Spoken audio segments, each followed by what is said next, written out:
नमस्कार, आप देख रहे हैं आपका अपना चैनल भिवानी हलचल खबरों के संग में मैं मनोज कुमार। आइए डालते हैं एक नजर आज के समाचारों पर।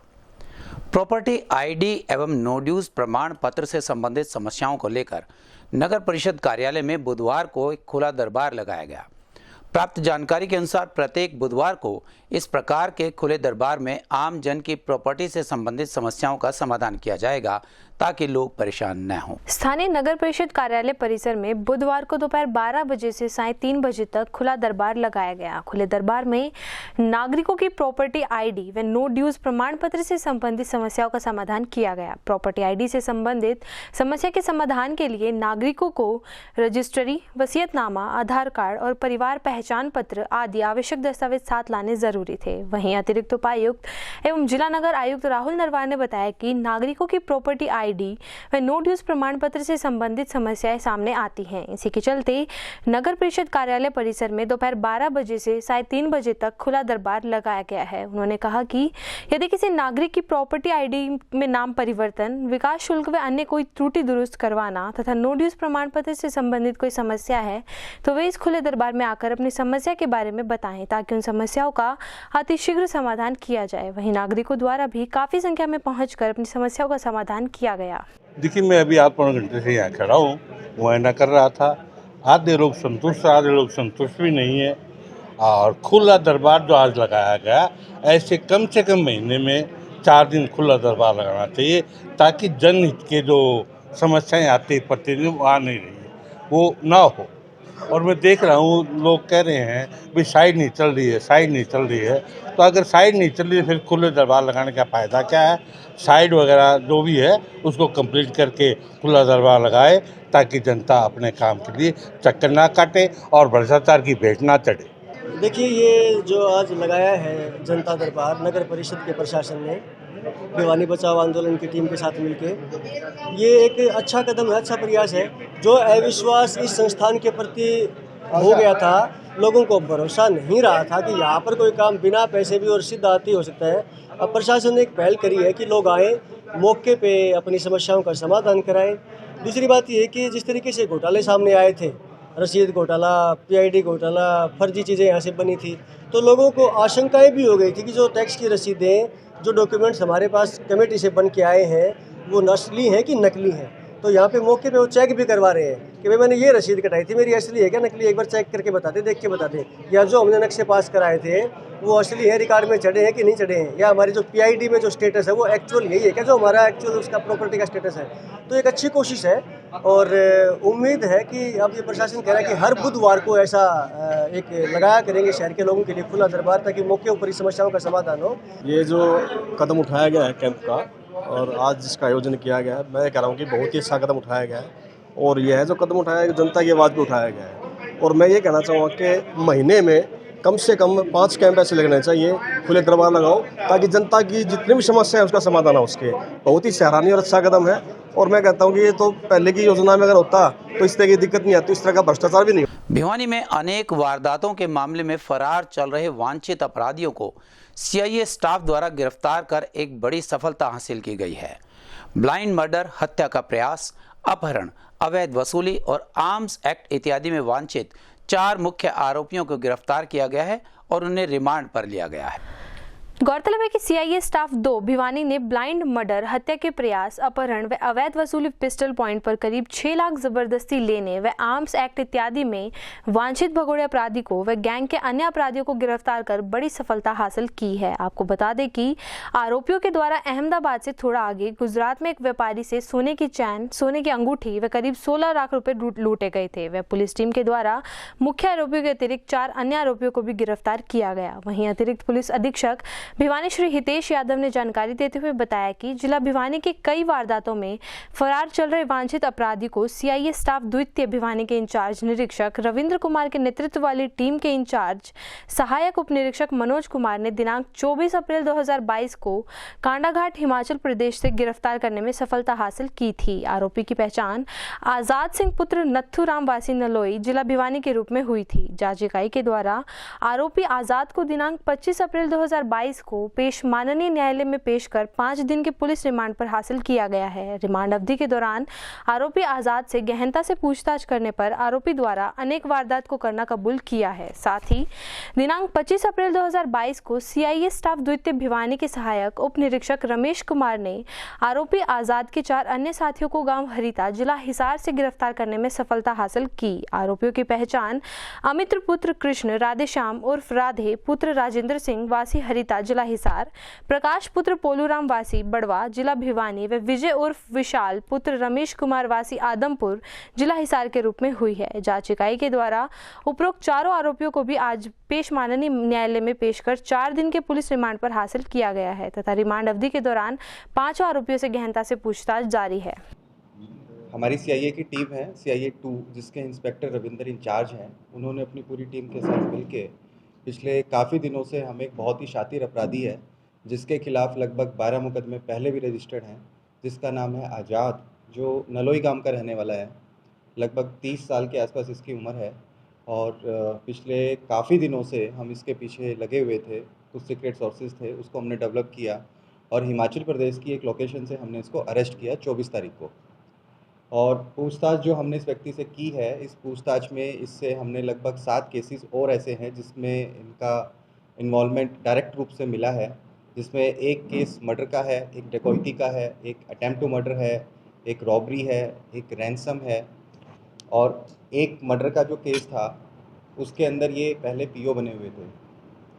उसी PO केस के अंदर हमने इसको अरेस्ट किया। किडनैपिंग का एक लास्ट केस था 2021 का 262 नंबर FIR, जिसके अंदर इनकी गिरफ्तारी बकाया थी और उसी के अंदर अब हमने इनको गिरफ्तार किया है। हत्या में कितने मामले करते हैं? देखिए, इनके खिलाफ टोटल 12 मुकदमे पहले रजिस्टर हैं, जिसमें हत्या के अलावा अलग अलग धाराओं के मुकदमे हैं। और अभी जो हमने 7 केसेस और अभी हमने इनकी पूछताछ में सामने आए हैं, उसमें एक केस मर्डर का है, एक अटेम्प्ट टू मर्डर का भी है। बाकी अभी पूछताछ जारी है। हमने लगभग इनका फिर से रिमांड लिया है, पुलिस रिमांड आज फिर कस्टडी में लिया है और अभी पूछताछ जारी है। हो सकता है कि कुछ और मामले भी सामने आ जाएं, इसलिए निश्चित तौर पर मैं भी नहीं कह सकता, क्योंकि ये वैसे भी क्रिमिनल कुछ अन्य स्टेट्स में भी वांटेड है। राजस्थान और गुजरात की भी कुछ वारदातों का हमें पता चला है कि इसकी इन्वॉल्वमेंट है। रिक्वेस्ट हुई है सर किसी गैंग से?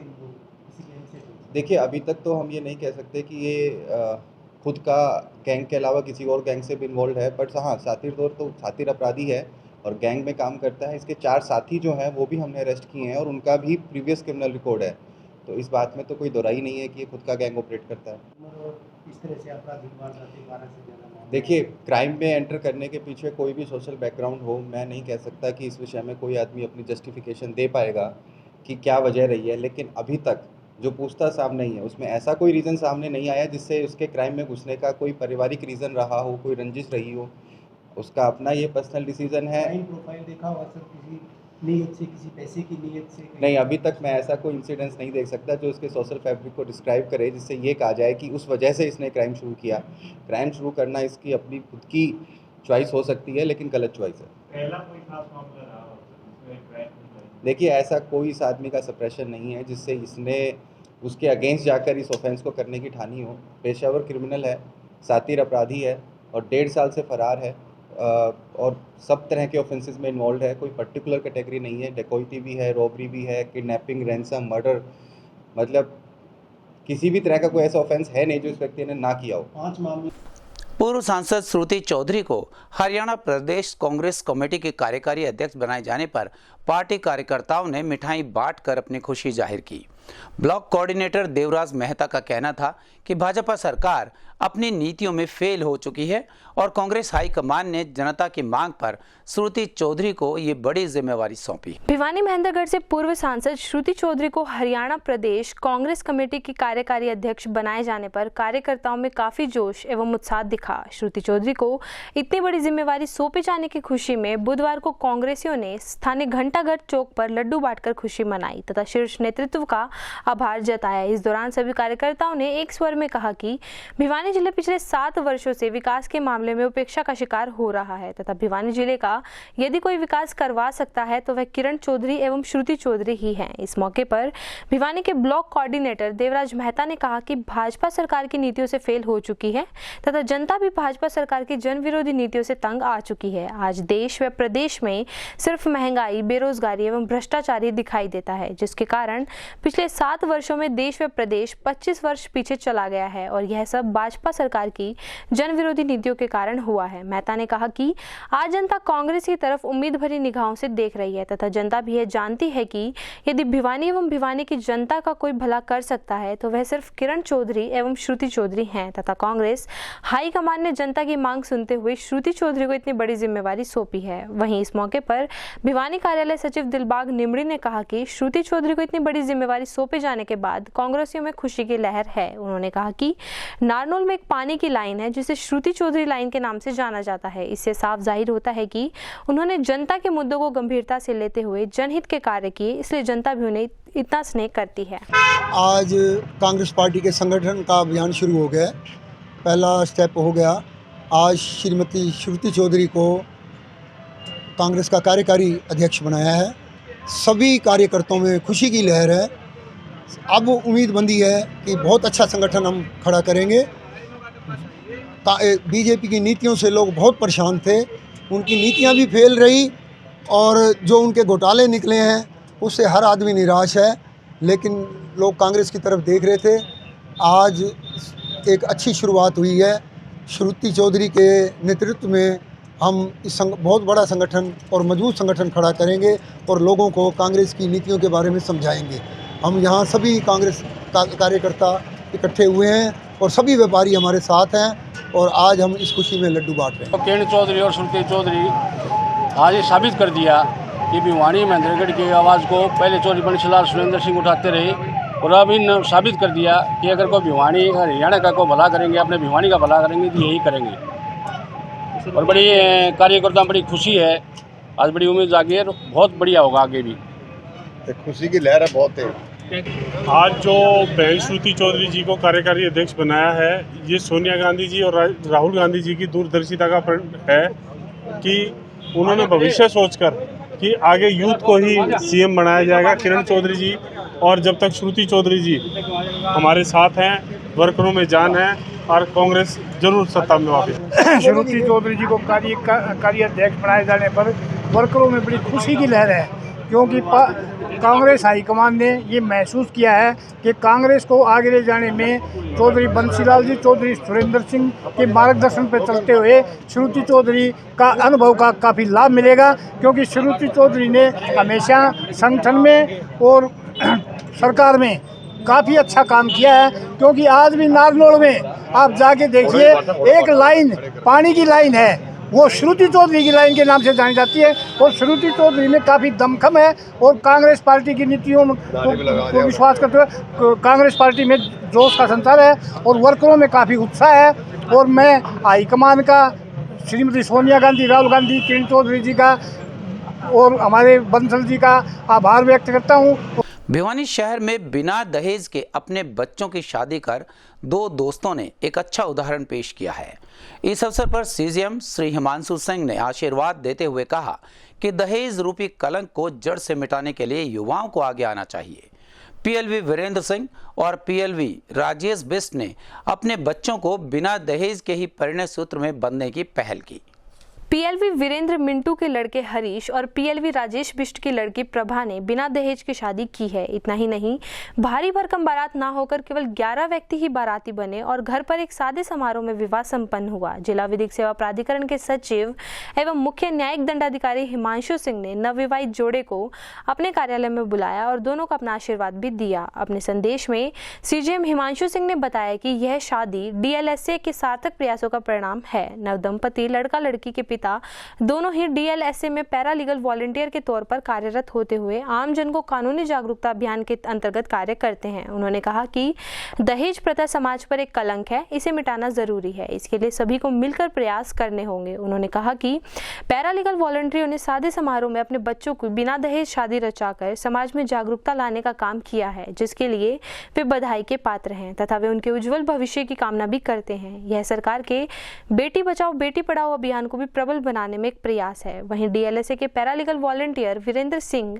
और राजेश बिष्ट ने संयुक्त रूप से कहा कि वे दोनों एक क्षेत्र में डीएलएसए और पत्रकारिता के क्षेत्र में साथ साथ कार्य करते हैं। किसी भी बुराई को समाप्त करने के लिए जो भी प्रयास होते हैं उनको सबसे पहले स्वयं पर लागू करना जरूरी होता है। यही सोचकर उन्होंने अपने बच्चों की शादी बिना किसी दान दहेज के करने का निर्णय लिया। बाल सेवा आश्रम के सुपरिंटेंडेंट मोहन गिरी हत्याकांड मामले में परिजन भिवानी पहुंचे और पुलिस ने शव का पोस्टमार्टम चिकित्सकों के पैनल से करवाया। इस मामले में परिजनों ने प्रशासन से अपील की है कि अपराधियों को जल्द से जल्द गिरफ्तार किया जाए और उनके खिलाफ सख्त से सख्त कार्यवाही की जाए।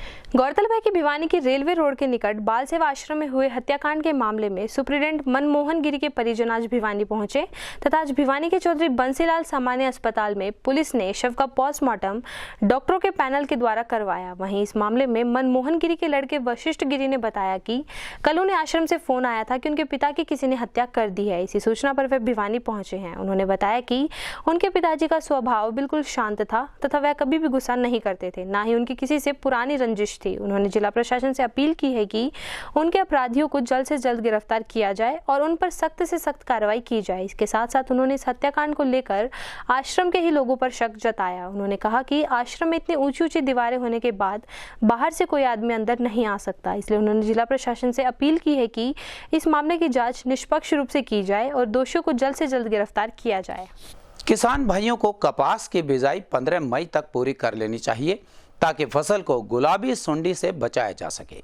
यह कहना था कीट वैज्ञानिक पद पर कार्यरत डॉक्टर मीनू का। उन्होंने बताया कि कपास की फसल को बचाने के लिए किसानों को विशेष ध्यान देना होगा। इस बारे में उन्होंने भिवानी हलचल की टीम को विस्तार से जानकारी दी। बुधवार को कृषि विज्ञान केंद्र में कीट वैज्ञानिक के पद पर कार्यरत डॉक्टर मीनू ने किसानों को जानकारी देते हुए बताया कि किसानों को चाहिए कि कपास की फसल को गुलाबी सुंडी से बचाने के लिए 15 मई तक कपास की बिजाई पूर्ण कर ले। वहीं उन्होंने यह भी कहा कि कपास की फसल पर पूर्ण रूप से निरीक्षण रखें तथा जब तक कपास की फसल 60 दिनों की नहीं हो जाती तब तक उसमें कोई रासायनिक कीटनाशक का प्रयोग नहीं करना चाहिए। साथ ही उन्होंने बताया कि फसल में केवल नीम आधारित स्प्रे का प्रयोग करें। किसान भाइयों को मेरा नमस्कार। मैं डॉक्टर मीनू, कृषि विज्ञान केंद्र भिवानी। मैं यहाँ पर कीट वैज्ञानिक के पद पर कार्यरत हूँ। तो मैं आपको ये बताना चाहूँगी कि जैसे अभी 2-3 सालों से हम देख रहे हैं कि हमारे एरिया में जो गुलाबी सुंडी है उसका प्रकोप ज़्यादा हो रहा है। तो उसके लिए हमें क्या करना है कि 15 मई तक किसी भी हाल में जो कपास की बिजाई है वो पूरी कर लें। अगर उसके बाद हम बिजाई करेंगे तो जो उसका अटैक है, गुलाबी सुंडी का अटैक है, वो ज़्यादा होगा। इसके अलावा एक चीज़ का ध्यान रखना है कि हमें जो जैसे मई के अंत तक जो है वो थ्रिप्स, जिसको हम चूड़ा भी बोलते हैं सरल भाषा में, उसके अटैक रहने के चांसेस ज़्यादा रहते हैं क्योंकि जो मौसम है वो उसके अनुकूल है। तो उसके लिए हमें क्या है कि एक तो निगरानी रखनी है हमें कि जब हम नीचे पत्ता पलट कर देखेंगे तो उसकी जो शिराएँ होती हैं नीचे पत्ते की, तो उस पे हमें क्या मिलेंगे, भूरे भूरे रंग के छोटे छोटे कीड़े चलते हुए दिखाई देंगे। वो बहुत ध्यान से देखने पे दिखाई देते हैं, बहुत ही छोटे आकार के होते हैं। तो अगर 10 ये थ्रिप्स हमें एक पत्ते पे मिलते हैं तो हमें 250 से 300 ml डाइमेथोएट जिसको बोलते हैं उसका हमें छिड़काव करना है। इसके अलावा हमें पूरी जो कपास की फसल है पूरे सीज़न में क्या करना है, जो गुलाबी सुंडी है उसकी भी संख्या है उसका निरीक्षण रखना है लगातार। और ये कोशिश करनी है कि जब तक हमारी फसल 60 दिनों की नहीं हो जाती तब तक हमें कोई भी जो केमिकल इंसेक्टिसाइड है, कोई भी रासायनिक इंसेक्टिसाइड है, कीटनाशक है, उसका छिड़काव नहीं करना है। क्योंकि इससे क्या होता है, जो हमारे मित्र कीट होते हैं जो कि हानिकारक कीड़ों को खाते हैं, अगर हम कोई केमिकल स्प्रे कर देते हैं पहले ही छोटी अवस्था में किसी भी फसल में, तो जो हमारे मित्र कीट हैं वो ख़त्म होना शुरू हो जाते हैं, जो कि किसान के लिए लाभदायक होते हैं। तो कोशिश करें कि 60 दिनों तक हमें किसी भी स्प्रे का प्रयोग नहीं करना कीटनाशक का। अगर किसी कीड़े की हमें आशंका लगती है कि जैसे हरा तेला है, सफ़ेद मच्छर है या थ्रिप्स है, तो उसके लिए हमें सिर्फ नीम आधारित जो हमारी स्प्रे सिफारिश किए गए हैं 1 लीटर नीम के तेल को वो 250 से 300 लीटर पानी में मिला के उसका ही छिड़काव करना है। और 60 से 120 दिन की जब फसल होती है हमारी, तो हमें हरा तेला, सफ़ेद मच्छर और थ्रिप्स के लिए इनके लिए हमें क्या करना है, डाइमिथोएट, इमिडाक्लोप्रिड, स्पायरोमेसिफेन जो कि एचएयू की नई सिफारिश है, या पायरिप्रोक्सिफेन। इन भिवानी के लघु सचिवालय के सामने सेवानिवृत्त कर्मचारियों ने अपनी मांगों को लेकर प्रदर्शन किया और अपना रोष जताया। इन कर्मचारियों का कहना था कि सरकार केवल वादे ही करती है, उन्हें पूरा नहीं करती। इस अवसर पर राज्य चेयरमैन बलदेव सिंह घनघस और रिटायर्ड कर्मचारी जिला प्रधान ईश्वर शर्मा के अलावा सैकड़ों कर्मचारी मौजूद रहे। रिटायर्ड कर्मचारियों की मांगों को लेकर रिटायर्ड कर्मचारी संगठन हरियाणा संबंधित एटक ने उपायुक्त के माध्यम से मुख्यमंत्री को ज्ञापन सौंपा। लंबे समय से लंबित विभिन्न मांगों को लेकर रिटायर्ड कर्मचारी जिला प्रधान ईश्वर शर्मा की अध्यक्षता में लघु सचिवालय के सामने स्थित सुरेंद्र सिंह मेमोरियल पार्क में एकत्रित हुए और विरोध प्रदर्शन करते हुए लघु सचिवालय पहुंचे तथा राज्य चेयरमैन बलदेव सिंह घनघस की उपस्थिति में उपायुक्त को मुख्यमंत्री के नाम ज्ञापन सौंपा। वहीं उन्होंने मुख्यमंत्री से मांग करते हुए कहा कि 65, 70, 75 वर्ष की आयु के बाद क्रमशः 5, 10, 15% बेसिक पेंशन की बढ़ोतरी की जाए, कैशलेस मेडिकल सुविधा उपलब्ध करवाई जाए, रोडवेज रिटायर्ड कर्मचारियों की फ्री ट्रैवलिंग सुविधा को बहाल किया जाए, मेडिकल भत्ता 1000 रुपये से बढ़ाकर 2500 रुपये किया जाए व सभी जिलों में पैनल अस्पतालों की सुविधा दी जाए, पेंशन की महंगाई भत्ते की किश्त प्रदेश के कर्मचारी के साथ साथ जारी की जाए आदि उपरोक्त मांगे लंबे समय से लंबित पड़ी हैं, जिनको लेकर अनेकों बार धरने प्रदर्शनों के माध्यम से अधिकारियों व सरकार को सूचित किया जा चुका है, लेकिन उनकी मांगों की तरफ कोई ध्यान नहीं दिया गया। उन्होंने कहा कि शीघ्र से शीघ्र उनकी मांगों को पूरा किया जाए, अन्यथा वे जन आंदोलन करने पर मजबूर होंगे। देव सिंह घनघस है, मैं रिटायर्ड कर्मचारी संगठन का स्टेट का चेयरमैन हूँ।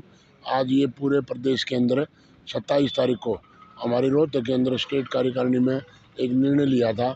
हम 27 तारीख को पूरे 22 के 22 जिलों में ज्ञापन देंगे और हरियाणा सरकार से जो सरकार ढुलमुल नीति अपना रही है, सरकार कह रही है कैशलेस मेडिकल सुविधा हमने लागू कर दी। विधानसभा में भी मुख्यमंत्री ने विधानसभा में भी कहा था भाई कैशलेस मेडिकल सुविधा हम जल्दी कर्मचारियों को दे रहे हैं, रिटायर्ड कर्मचारियों को। आज उन बातों को भी मेरे ख्याल से 2 महीने तो ऊपर होगी और हर जगह झूठ बोलता है, झूठे वादे करती है। पूरी सरकार ने ये कहा था 2019 के चुनाव में इनका घोषणा पत्र के अंदर था, पंजाब के समान रिटायर्ड कर्मचारियों को, मौजूदा कर्मचारियों को हम 65, 70 और 75 की जो रिटायरमेंट पर 5, 10, 15 हम पैसा बढ़ाएंगे, बढ़ोतरी देंगे, मगर वो बात भूल गए।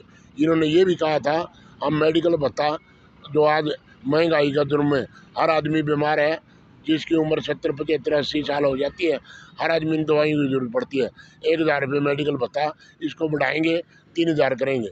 इन्होंने ये भी कहा था वादे के मुताबिक अगर हम पुरानी पेंशन नीति लागू करेंगे। आज पूरे भारतवर्ष के अंदर एक स्टेट ऐसा राजस्थान के अंदर, राजस्थान की सरकार ने ये कहा है भाई हम पुरानी पेंशन स्कीम लागू करेंगे, मगर यहाँ ये खट्टर सरकार जो है ये मजदूर, किसान और कर्मचारी विरोधी है, चाहे रिटायर्ड कर्मचारी है चाहे मजदूर है।